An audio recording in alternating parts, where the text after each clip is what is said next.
Howrah school চত্বরে উত্তাল, revolver উঁচিয়ে হুমকি প্রদানের প্রতিবাদে বিক্ষোভ।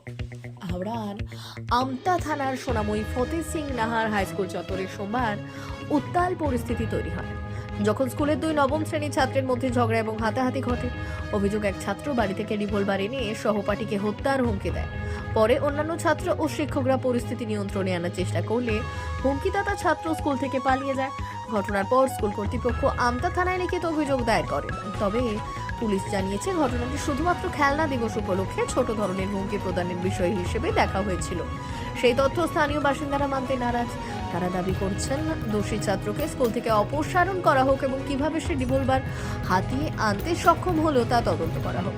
সকলের দাবিতে স্কুল চত্বরে ছাত্ররা বিক্ষোভ দেখায়। উত্তেজনা ছড়িয়ে পড়ে। বিক্ষোভকারীরা স্কুল প্রশাসনের কার্যক্রমে অসন্তুষ্টি প্রকাশ করেছেন এবং দাবি করেছেন, ভবিষ্যতে এমন ঘটনার পুনরাবৃত্তি রোধ করতে কঠোর পদক্ষেপ নেওয়া হোক।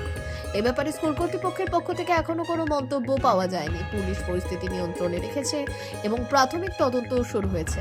যদিও কোনো আহতের খবর মেলেনি, তবে ঘটনাটি স্কুল সম্প্রদায় এবং স্থানীয় বাসিন্দাদের মধ্যে উদ্বেগের সৃষ্টি করেছে।